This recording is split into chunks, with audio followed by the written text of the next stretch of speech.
السلام عليكم ورحمة الله وبركاته.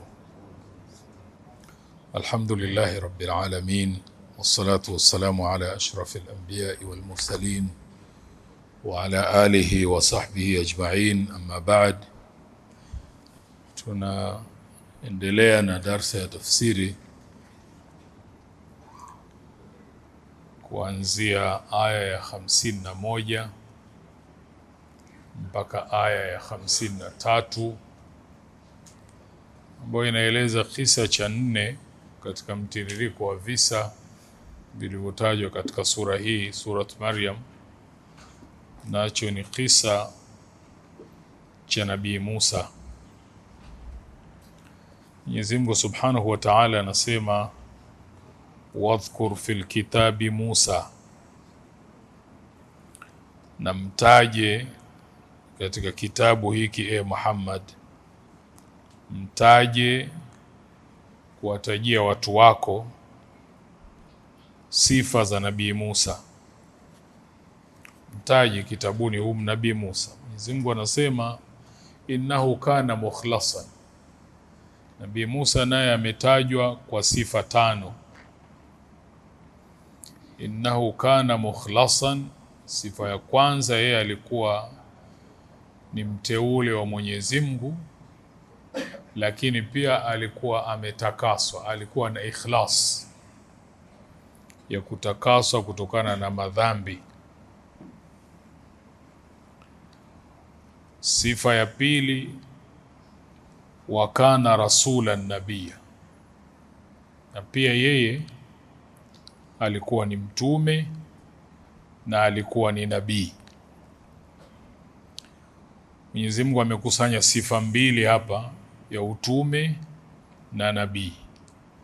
Kwanza alikuwa katika mitume wale wakubwa wakiitwa ulul azmi, ambao ndani yake kuna Nabii Nuh, Ibrahim, Musa, Isa na Muhammad alayhim salawatullahi wasalamu. Na rasul, jana niliulizwa swali tofauti ya nabii na rasul. Rasul ni yule ambaye ameteremshiwa wahai na kuamrishwa kufikisha ile sheria kwa watu wake, na wakati mwingine huwa na kitabu ndani yake kina sheria, kama ilivyokuwa kwa yeye Nabii Musa. Sawa sawa, iwe kitabu hicho ameteremshiwa yeye au kilikwisha teremshwa na yeye amepewa kazi kwamba aendeleze kitabu hicho. Rasul huyu ni yule tuliomtaja, lakini nabii ni yule anayepewa wahai kwa sheria maalum, na kwamba yeye anakuwa hana kitabu, yani kama vile hana jipya analokuja nalo yeye, bali yeye anafata yale ambayo tayari yameamrishwa.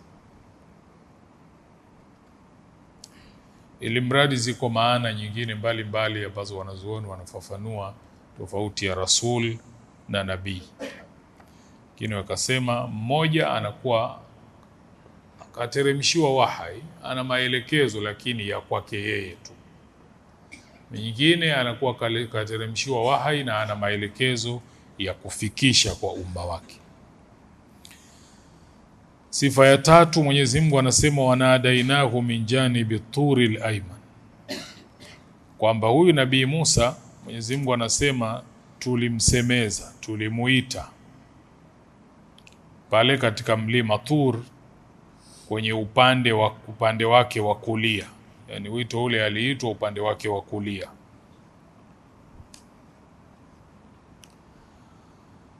Wa qarrabnahu najiya, sifa ya 4, Mwenyezi Mungu anasema tukamsogeza, usogezaji wa cheo na heshima wa daraja, na mbali ya kusogezwa, lakini pia akapata nafasi ya kwamba yeye ni msemezo wa Mwenyezi Mungu, tena usemezwaji uliofananishwa na kunong'ona, kuonyesha ukaribu wa daraja yake aliyoipata kutoka kwa Mwenyezi Mungu Subhanahu wa Ta'ala. 5, Mwenyezi Mungu anasema wa wahabna lahu min rahmatina akhahu Haruna nabiyya, kisha tukampa yeye kutoka kwenye rehema zetu Harun ndugu yake kuwa naye pia ni mtume. Neema aliyopewa nyingine ni hiyo, kwamba yeye na ndugu yake wote kupewa utume. Kwa hivyo aya hizi zinaeleza kwa mukhtasar kuhusu kisa cha Nabii Musa na daraja yake na sifa zake ambazo Mwenyezi Mungu amezieleza. Ya kwanza kabisa ni kwamba Mwenyezi Mungu anasema kuhusu ikhlas. Na ikhlas wanazuoni wametufasiria ni mtu kufanya matendo anayoyapenda Mwenyezi Mungu na kuyaridhia akiwa hahitaji chochote kingine zaidi ya radhi za Mwenyezi Mungu. Anafanya matendo ya kheri, lakini hana kingine anachohitaji kwa kufanya kheri ile isipokuwa radhi za Mwenyezi Mungu. Wengine wakafasiri kwa ufupi ikhlas, maana yake ni ile nje yake mtu na ndani yake yote iwe kila anachokifanya ni kwa ajili ya Mwenyezi Mungu.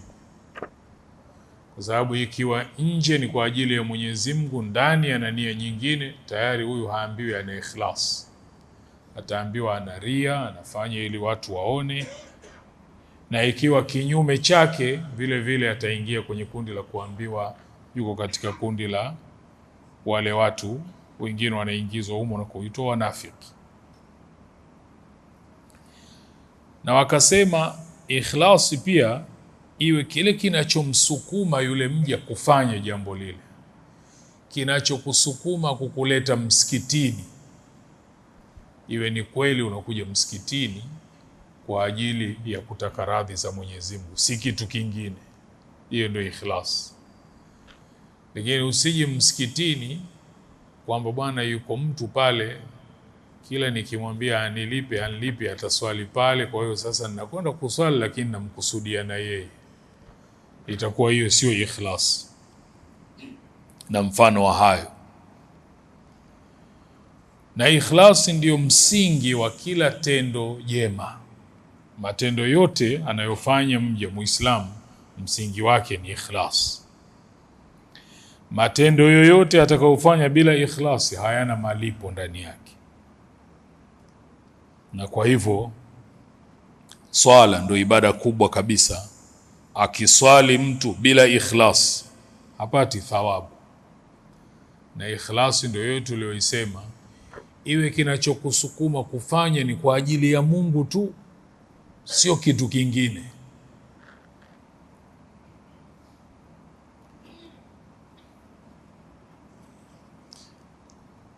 Ili mradi wanazuoni wameleta maana nyingi kutusaidia tuelewe tukisema ikhlasi maana yake nini.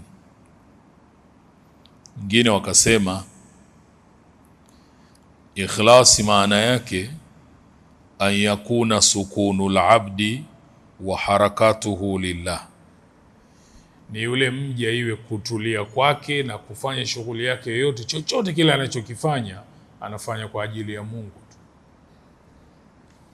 Kwa hiyo ni kipindi kizuri ukielewa maana ya ikhlas, ukawa unajikagua kwenye kila unachofanya, unafanya kwa ikhlas.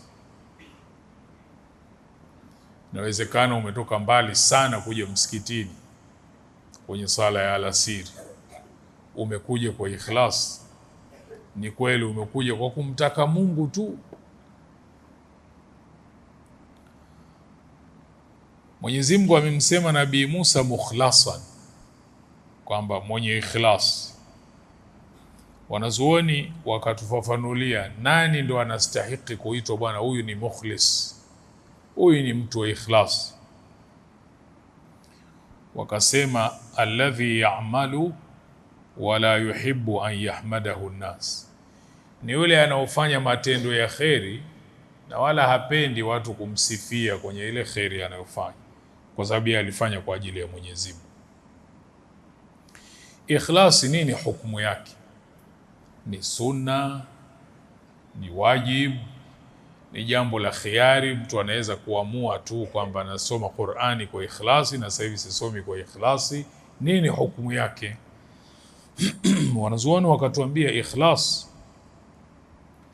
ni faradhi ya lazima fi haqi kulli muslimin wa muslima, katika haki ya kila Muislamu, mwanamke na mwanamume, ni jambo la lazima. Na ukitaka kuona kwamba ni jambo la lazima, Mwenyezi Mungu anatuambia katika Qur'ani, amewaamrisha waja wake, anasema wama umiru illa liyabudu llaha mukhlisina lahu din. Hakuna walichoamrishwa hawa isipokuwa wameamrishwa kumwabudu Mwenyezi Mungu hali ya kumtakasia dini kwa ikhlas. Lakini sehemu nyingine katika surati Zumar, Mwenyezi Mungu anamwambia Bwana Mtume sallallahu alaihi wasallam, inna anzalna ilaika alkitaba bilhaq, kwamba sisi tumekuteremshia wewe kitabu Qur'ani kwa uadilifu. Mbele anasema fa'budillaha mukhlisan lahu din, basi muabudu Mwenyezi Mungu hali ya kuwa na ikhlas. Ikhlasi ukiwa nayo, matunda yake inakuokoa na upotevu wa sheitani. Mwenye ikhlasi sheitani hawezi kumpoteza. Na ili tunajifunza wapi? Tunajifunza, Mwenyezi Mungu anatuelezea mazungumzo yaliyopita kati yake na Ibilisi alipoomba apewe muda baada ya kulaaniwa, akasema apewe muda. Alipopata uhakika kwamba kapewa muda wa kubaki hapa, anamwambia Mwenyezi Mungu, qala fa bi'izzatika wa jalalik la ughwiyannahum ajma'in, na hapa kwa utukufu wako Mwenyezi Mungu, mimi hawa watoto wa Adamu hawa nitawapoteza wote, manake wote waingie motoni, illa ibadaka minhumul mukhlasin. Sehemu nyingine imesomeka minhumul mukhlisin, isipokuwa waja wako wenye ikhlasi. Kwa hiyo ikhlasi inamuokoa mtu na kupotezwa na sheitani. Mwenyezi Mungu atujalie tuwe miongoni mwa wale wenye ikhlasi. Na ndiyo sifa ya mwanzo ambayo Mwenyezi Mungu alipomtaja Nabii Musa kamtaja kwa sifa hii, innahu kana mukhlasan, kwamba Nabii Musa alikuwa ana ikhlas. Hivyo tunaposoma Qur'ani tusisome kama hadithi za watu wa kale, tusome huku tukiishi, kuingiza kwenye maisha yetu ya kila siku.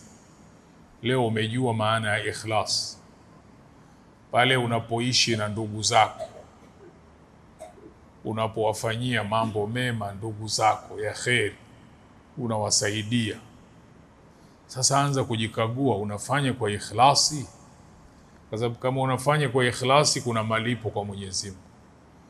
Kama unafanya ili watu wa mtaani kwako wakusifie, huyu bwana anawatunza sana ndugu zake au wazazi wake, ujue kule huna jambo tena, kwa sababu sasa ushaelewa ikhlasi maana yake ni kufanya kitu kwa ajili ya Mungu tu.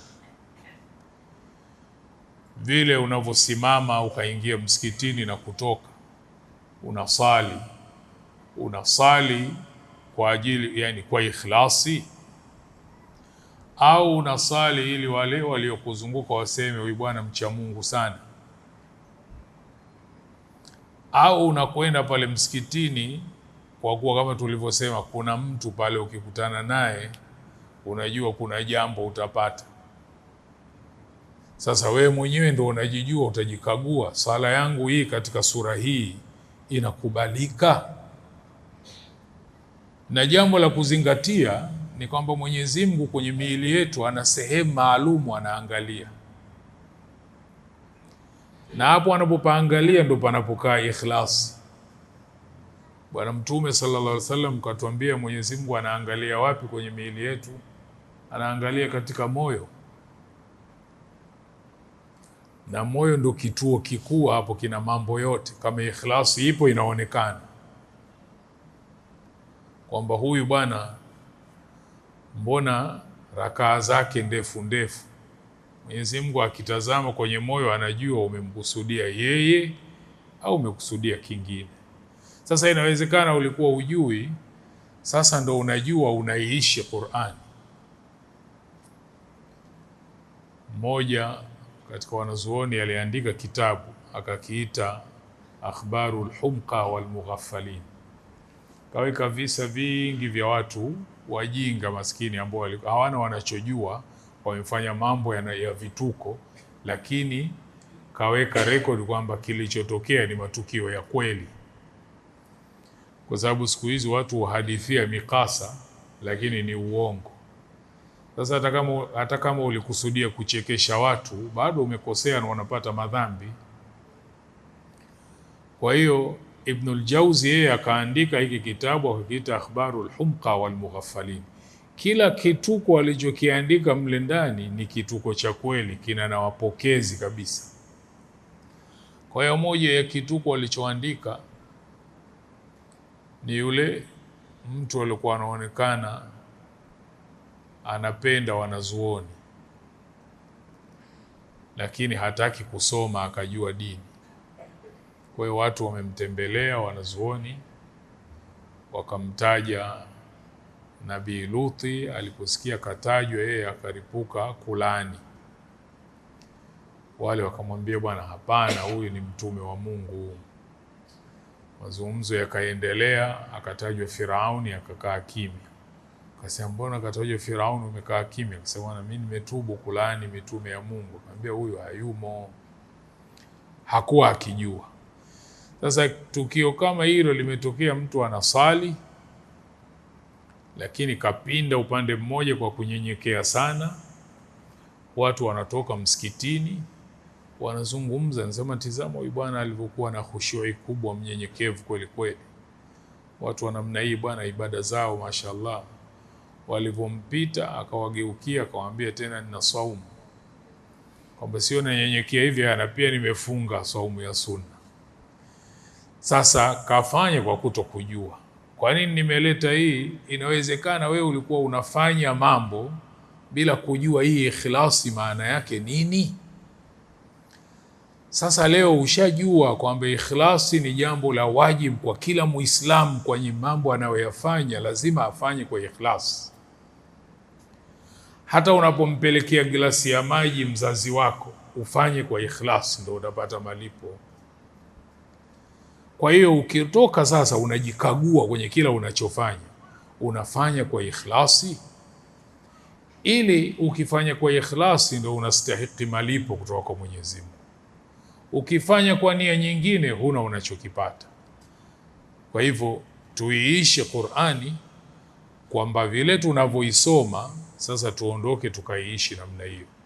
Mwenyezi Mungu atujalie tuwe miongoni mwa waja wake walio wema wanaoishi Qur'ani. Tuishie hapa. Kama kuna maswali mawili matatu tupokee kabla ya kufunga darasa.